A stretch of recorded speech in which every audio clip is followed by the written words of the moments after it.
A frase, "o homem é a medida de todas as coisas", caiu como uma pedra em águas tranquilas. Para Protágoras, não existia uma verdade fixa pairando acima dos homens. Cada coisa era aquilo que parecia ser para quem a experimentava. O frio era frio para quem sentia frio, mas não para quem estava aquecido. Assim, a realidade não era uma só, mas tantas quantas fossem as percepções humanas. Essa ideia soava libertadora e perigosa ao mesmo tempo. Libertadora, porque tirava dos deuses, dos mitos e das tradições o monopólio da verdade. Perigosa, porque colocava cada indivíduo como juiz final do que é justo, belo ou verdadeiro. Se tudo depende de quem vê, então nenhuma verdade pode se impor como absoluta. A cidade, que se apoiava em leis tidas como sagradas, sentia o chão tremer sob seus pés. Os críticos diziam que Protágoras estava abrindo a porta para o caos. Se cada um tem sua verdade, como decidir o que é certo? Como julgar crimes, guerras, injustiças? Ele respondia que não negava a vida em comum, mas mostrava sua base real. Não são verdades eternas que sustentam as cidades, mas acordos humanos. A lei não é sagrada porque vem dos deuses, mas porque os homens decidiram respeitá-la. Nessa visão, a verdade se tornava algo vivo, moldado pela linguagem, pela educação e pela persuasão. Quem sabe falar bem pode mudar aquilo que os outros tomam como verdadeiro. Por isso, Protágoras não via problema em ensinar a arte de argumentar. Se a verdade nasce do humano, então aprender a moldá-la é aprender a existir melhor entre outros humanos. Se toda verdade depende de quem a percebe, então não existe um ponto fixo fora do homem para julgar o mundo. Essa consequência do pensamento de Protágoras assustava mais do que sua frase famosa. Muitos diziam que ele estava destruindo a própria ideia de verdade, transformando-a em simples opinião. Para eles, sem uma verdade objetiva, tudo se tornaria frágil, instável, manipulável. Protágoras aceitava essa instabilidade, mas não havia como ruína. Para ele, o mundo humano sempre foi instável. As leis mudam, os costumes mudam, as crenças mudam. Chamar isso de decadência é apenas nostalgia por uma ordem que nunca foi tão sólida quanto parecia. A verdade não cai do céu, ela nasce da vida concreta, dos conflitos, das necessidades e dos acordos.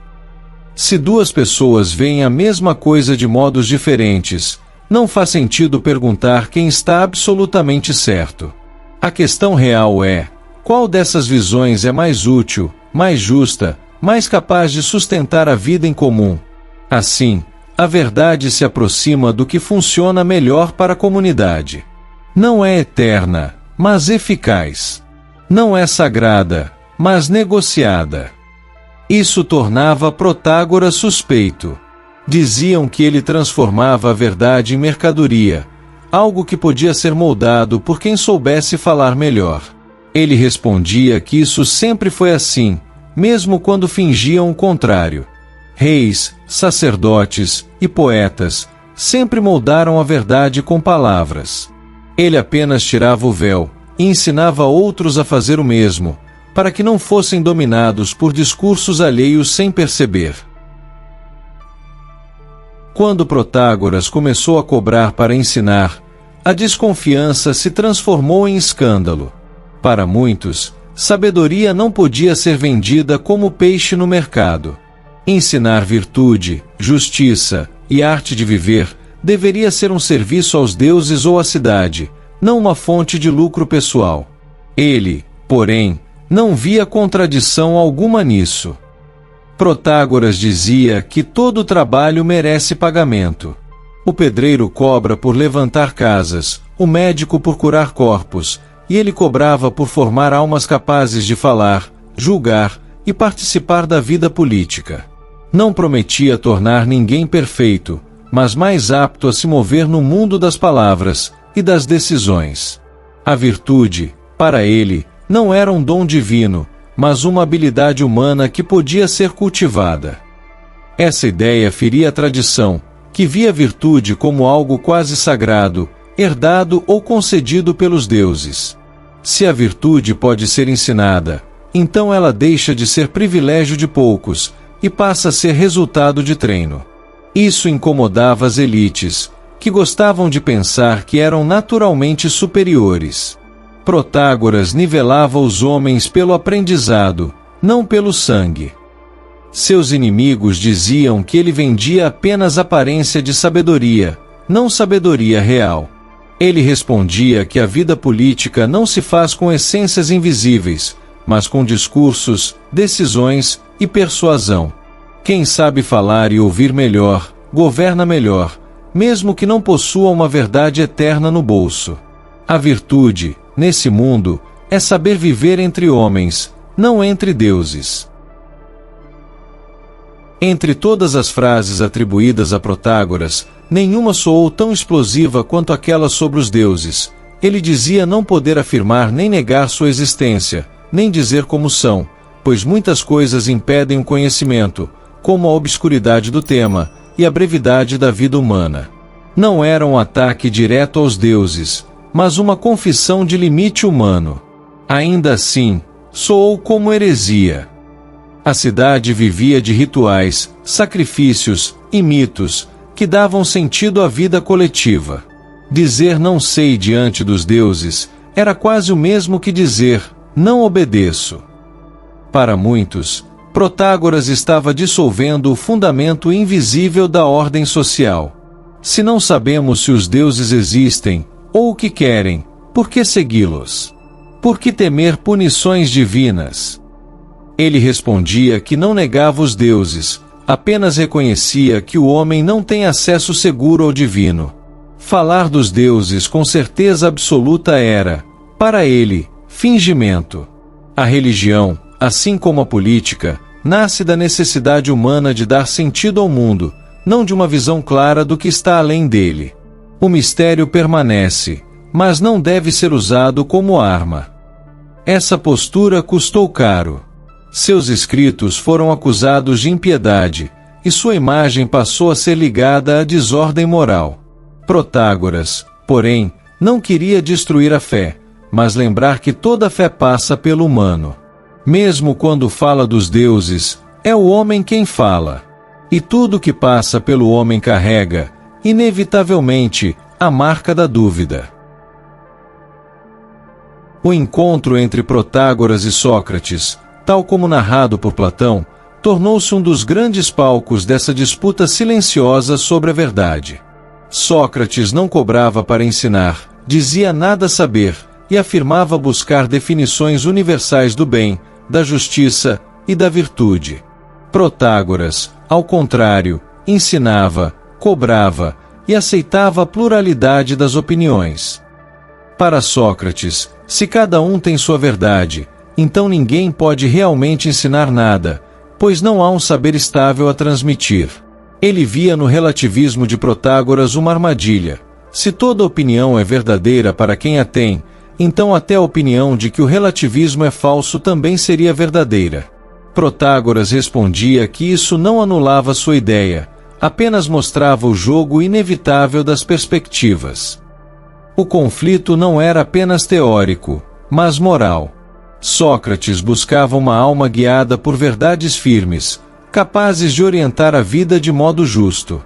Protágoras via o homem como ser lançado num mundo de diferenças, onde aprender a lidar com opiniões é mais urgente do que caçar essências invisíveis. Para ele, a sabedoria era prática, não metafísica. Nesse embate, nenhum dos dois venceu de forma definitiva. Sócrates ficou como símbolo da busca pela verdade universal, Protágoras, como defensor da verdade humana. Entre eles se abriu uma fenda que atravessaria séculos. Devemos viver guiados por verdades eternas ou por acordos sempre revisáveis. A polêmica não morreu com eles, apenas mudou de voz. Protágoras ganhou fama como mestre da palavra, em uma época em que a palavra decidia destinos. Nos tribunais e assembleias, não vencia quem tinha razão absoluta, mas quem convencia. Ele ensinava a organizar discursos, inverter argumentos, tornar fraco forte, e forte o fraco, não como truque vazio, mas como exercício de compreender os vários lados de uma questão.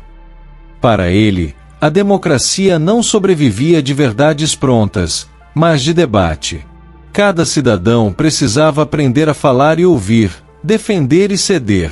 Sem essa arte, o poder cairia sempre nas mãos de poucos que dominassem a linguagem. Ensinar retórica era, portanto, formar cidadãos ativos, não massas mudas. Os críticos diziam que isso era perigoso. Um bom orador poderia fazer o injusto parecer justo, a mentira soar como verdade. Protágoras não negava esse risco, mas lembrava que ele já existia antes de seus ensinamentos. A diferença é que agora mais pessoas poderiam aprender a se defender dos discursos sedutores, em vez de serem vítimas passivas deles. A polêmica, então, girava em torno do poder da palavra. Para uns, a palavra deveria servir à verdade. Para Protágoras, a verdade já nasce da palavra humana. Não existe verdade política fora do discurso, fora da persuasão, fora do conflito de opiniões.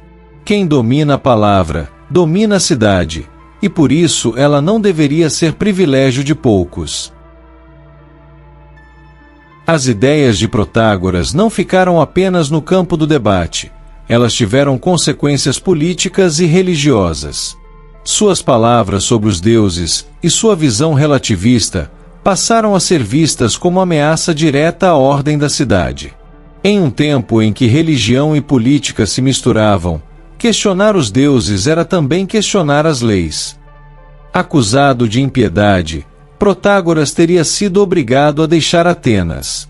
Conta-se que seus livros foram queimados em praça pública, como se o fogo pudesse apagar ideias que já tinham sido ditas. A cidade tentava proteger a si mesma, não apenas de um homem, mas de uma forma de pensar que tornava tudo instável. O exílio é mais do que uma punição física, é uma expulsão simbólica. Ao afastar Protágoras, a cidade dizia: há limites para o que pode ser pensado em público. A liberdade da palavra, tão valorizada na democracia, mostrava seu lado frágil. Nem toda opinião é tolerável quando ameaça os fundamentos invisíveis da convivência. Há versões que dizem que Protágoras morreu em um naufrágio ao tentar fugir, como se o mar tivesse selado o destino de um pensador acusado de dissolver certezas. Verdade ou lenda, sua figura ficou marcada por essa imagem, o homem que ousou dizer não sei, diante dos deuses, e pagou por isso com a perda da pátria. Mesmo com livros queimados, e nome perseguido, Protágoras não desapareceu. Suas ideias continuaram circulando pelas vozes de quem o ouviu, pelos textos de quem o combateu, e até pelos argumentos de quem tentou superá-lo. Ele se tornou uma espécie de sombra, sempre presente quando alguém pergunta o que é verdade, e quem tem o direito de dizê-la. Para alguns, ele foi o pai do relativismo perigoso, aquele que dissolve toda certeza, e deixa o homem perdido entre opiniões. Para outros, foi um libertador, que arrancou a verdade das mãos dos deuses e das elites, e a devolveu aos homens comuns. A polêmica nunca se fechou, porque ela toca um ponto sensível. Queremos verdades firmes, mas vivemos de acordos frágeis. Protágoras mostrou que toda verdade humana passa pela linguagem, pelo corpo, pela história. Não vemos o mundo como ele é, mas como ele nos aparece. Isso não torna a vida impossível, apenas a torna mais responsável. Se a verdade não cai pronta do céu, então somos nós que respondemos por aquilo que dizemos e acreditamos. Seu legado não é uma doutrina fechada, mas uma inquietação. Cada vez que alguém pergunta se existe uma verdade única para todos, Protágoras volta a falar. Cada vez que alguém diz para mim é assim, ele reaparece. Não como resposta final, mas como ferida aberta no pensamento, lembrando que viver é sempre negociar sentidos. O pensamento vai se acalmando, como um lago depois da pedra lançada. As ondas de Protágoras ainda se espalham, mas já não fazem tanto barulho, elas apenas continuam, silenciosas, tocando margens distantes. Pensar nele é pensar em nós mesmos, lançados num mundo que não vem com manual de instruções, onde cada passo é também uma interpretação. Talvez o mais inquietante em Protágoras não seja o que ele disse, mas o que ele nos obriga a sentir, a insegurança. Não há chão totalmente firme. Não há palavra que não possa ser questionada.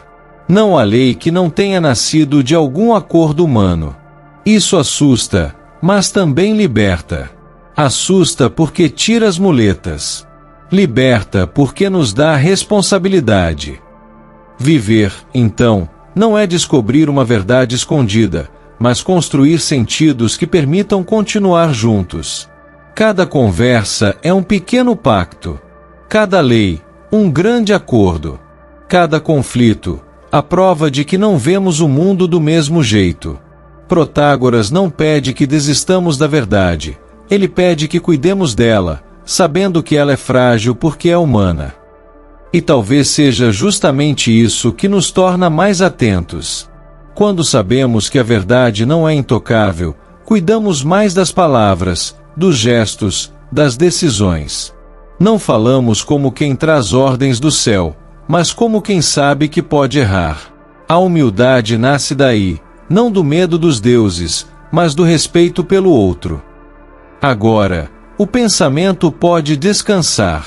As vozes se afastam, a assembleia se dissolve, os discursos se calam. Fica apenas o silêncio, onde cada um escuta a própria medida das coisas. Nem divina, nem eterna, mas humana, e por isso mesmo tão delicada. Que esse silêncio seja leve. Que ele não traga medo, mas cuidado. E que, ao fechar os olhos, você sinta que pensar também é uma forma de repousar. Obrigado pela atenção, e até a próxima!